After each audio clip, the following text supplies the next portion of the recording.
गम्य स्पष्टीकरोषि सहसा युगपत् जगन्ति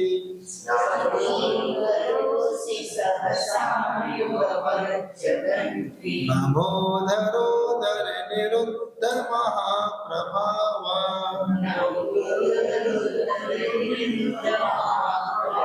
सूर्यातिशायी महिमासि मुनीन्द्र लोके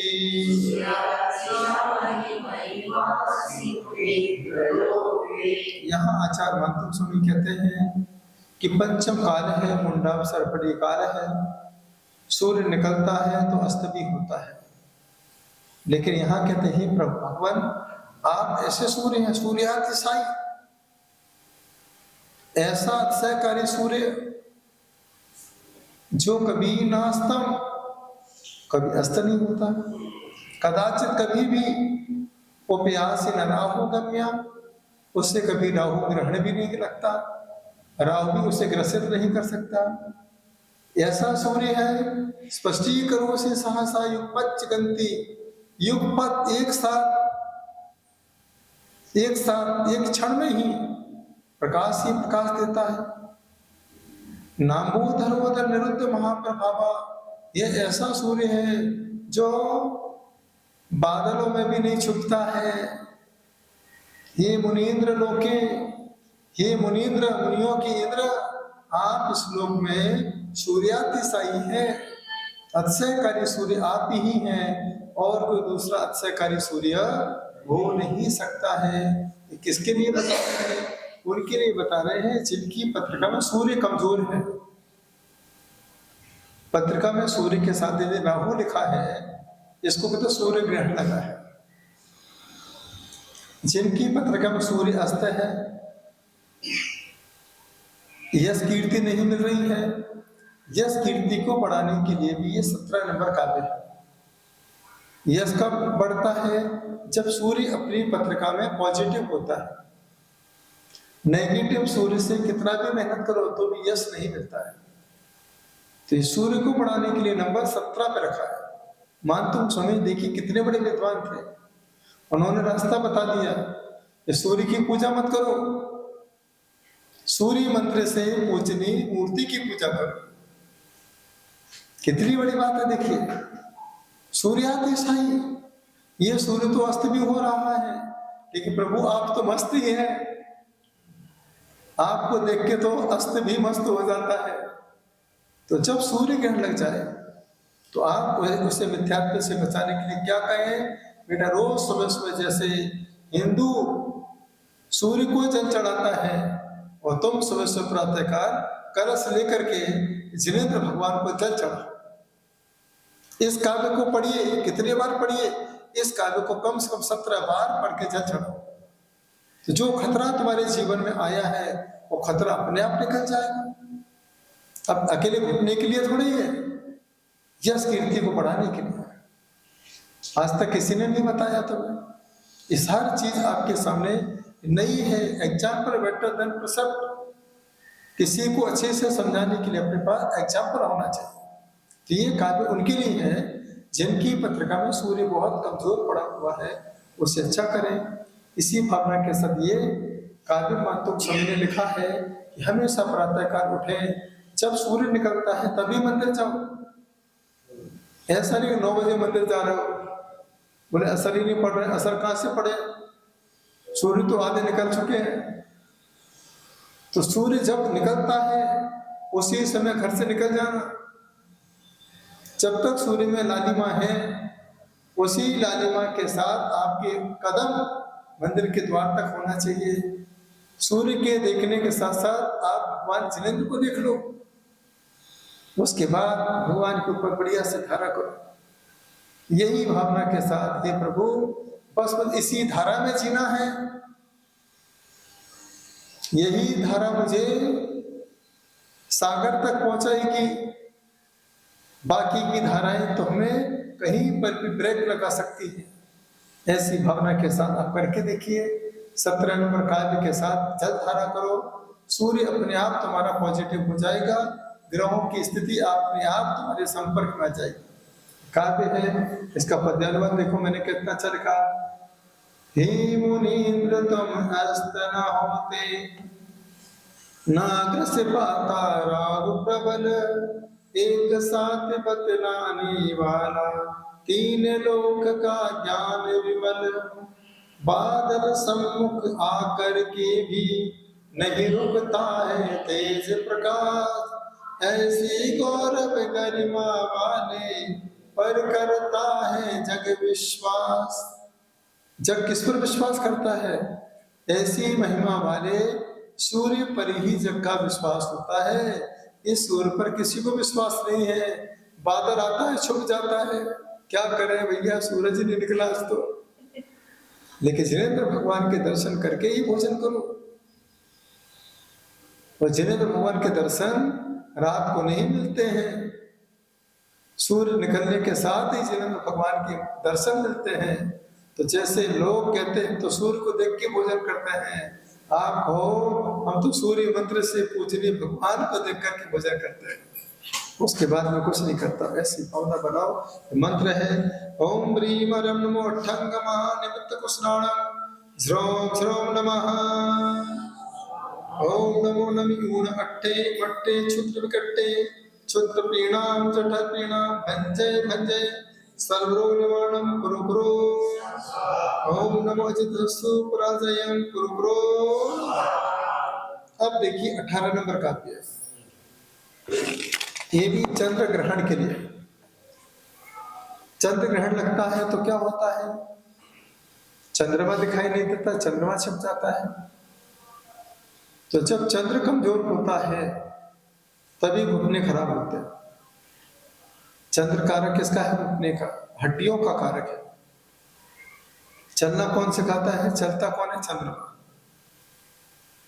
कभी अष्टमी का हो जाता है, आधा हो जाता है, चतुर्थी में चौदहवीं का चांद हो जाता है, दूज का चांद हो जाता है, एकादशी का चांद हो जाता है, चतुर्दशी आ गई तो पूर्णिमा का चांद हो गया, और यही अस्त हो जाता है तो अमावस्या का चांद। ऐसी स्थिति अपने हाथ पैर की होती है। कभी कभी बहुत अच्छा लगता है, कभी लगता है बहुत अनिजी लग रहा है, क्या होता है, कुछ काम करने का मन नहीं कर रहा है। इसलिए ज्योतिष में सबसे पहले चंद्रमा को देखा जाता है। आपका चंद्रमा कौन से ग्रह में बैठा है वही आपकी राशि है।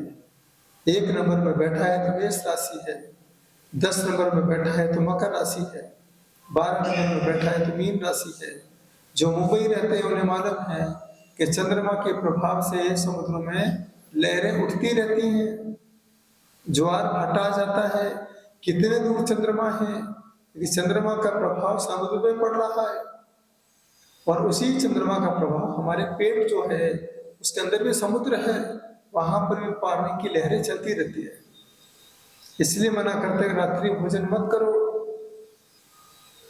रात्रि भोजन करोगे तो क्या होगा?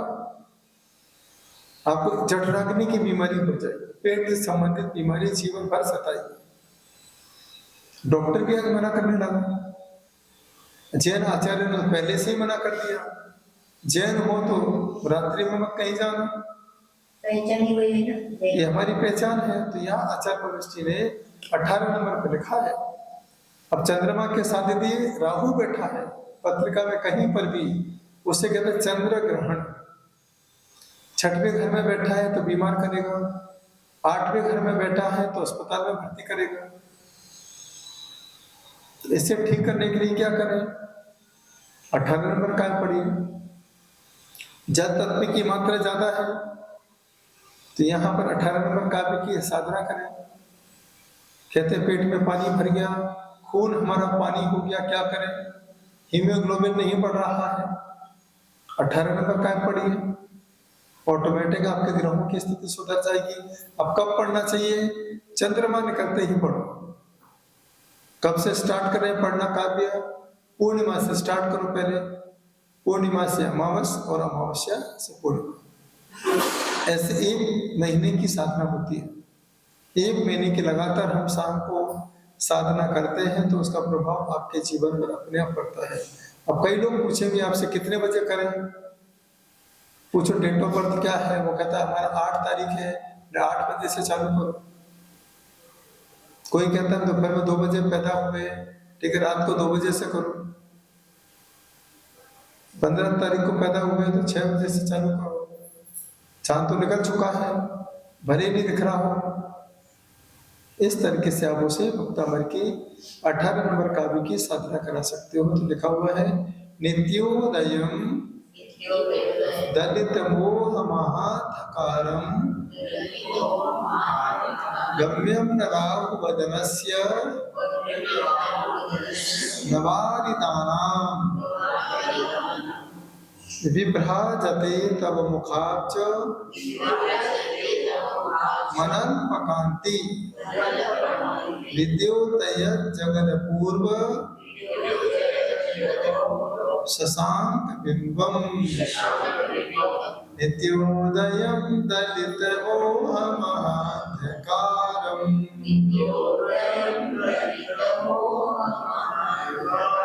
गम्यं नराहु वदनस्य नवारिदानाम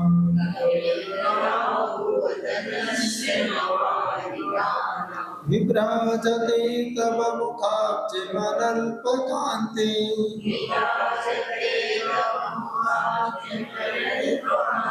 विद्योदय जगदपूर्व शशांक बिंबम।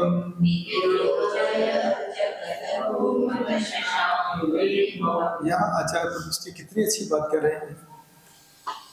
हे प्रभु आप कैसे हैं?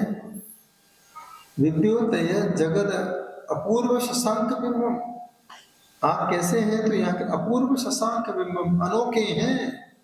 किसके समान? चंद्र बिंबम, चंद्रमा के समान विभ्राजते सुशोभित हो रहे हैं। तो कैसे चंद्रमा के समान? नित्योदयम, जो नित्य उदित होता है, दलित मोह महांधकारम, उदित होकर के किसको खत्म कर रहा है? मोह रूपी अंधकार को। मोह महांधकार, मोह को ही महांधकार कहा है। मोह जाल में फंसे हुए हैं कर्मों ने आखेरा। तो जीवन में अंधकार किसका है? मोह की वजह से ही अंधेरे में पड़े हैं। जान रहे हैं कि बच्चा अपना साथ नहीं देगा, फिर भी अंधेरे में रह रहे हैं। कितना बड़ा संसार है, सोचो। तो मोह को जैन आगम में अंधेरा कहा है, और महावीराष्टक में मोह को आतंकवादी कहा है। महामोहातंक प्रशमन पराकस्मि कृष्ण, आतंकवादी है मोहिनी कर, आतंक मचा रखा इसने। जानते हुए भी जानने नहीं दे रहा है, जान ले रहा है तुम्हारी। ऐसा कर्म है, सोचो। आज सब जानते हैं कि बुढ़ापा आ चुका है, कोई साथ नहीं देगा, फिर भी पड़े हैं। डांट खा रहे बच्चे की, बहू रानी की उल्टी सीधी गालियां सुन रहे हैं, कब मरेगी बुढ़िया, नाक में थम कर रखी है, उसको सोने का कहां से ला के दें? बताओ, इतना सुनने के बाद भी पड़े हो। धिक्कार है तुम्हारे जीवन को। अरे इतने में तो नौकर घर छोड़ के भाग जाता। किसी नौकर को ऐसा बोल दो, नौकर टिकेगा क्या? तुम तो नौकर से भी गए देते हो। और बदतर कैसी स्थिति बना रखी है आप लोगों ने, सोचो। इतना सुनने के बाद भी वही पड़े हो। इससे साबित होता है कि तुम्हारे कर्म का बंध हो चुका है। ऐसे कर्म का बंध हो गया जैसे पत्थर के ऊपर कितना भी पानी डालो, पत्थर पर कोई असर नहीं पड़ता है। ऐसी जिंदगी पत्थर तुम्हारी हो गई। कितना भी महाराज जी समझाए, महाराज नमोस्तु महाराज, आप बिहार कब करा ये बता दो। कैसा कर्म, सोचो। मोह महांधकारम, इसने क्या किया है? राहु ग्रहण लगा दिया। वदनस्य नवारिदाना, ऐसा चंद्रमा जो राहु में ग्रसित हो जाता है। लेकिन हे प्रभु, आप तो ऐसे चंद्रमा हैं, राहु का भी कोई असर आप पर नहीं पड़ता है।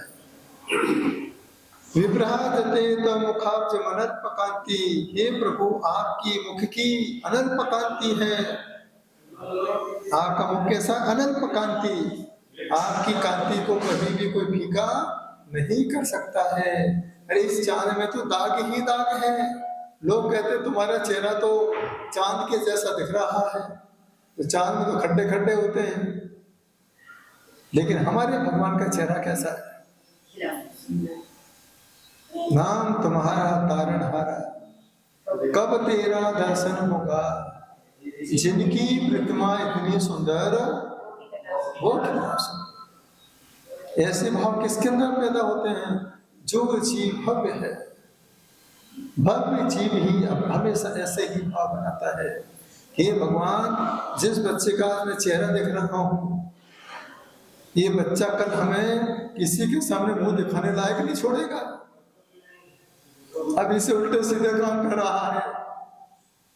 बुढ़ापे में तो घर घर में जगह जगह पर हमको बदनाम करेगा। सोचो, एक बच्चे के चेहरे को देखने के चक्कर में उन्होंने भगवान का मंदिर छोड़ दिया। बोले क्या करें महाराज जी, बच्चों की पढ़ाई चल रही है, पेपर चल रहे हैं, क्या करें, मंदिर आ नहीं सकते, कैसा करूं वो भी नहीं करूं। इसलिए रोज यही भावना भाव, हे भगवान अंत भला तो इससे घर जाने का मत बोला करो। क्या जाना है घर तुम्हें? अब तो उस घर में जाओ जहां से फिर लौट के दोबारा नहीं आने, या तो कितनी ही बार भी जाओ फिर भी लौट के बुद्धू घर को आए। ऐसी स्थिति क्यों बनाते हो?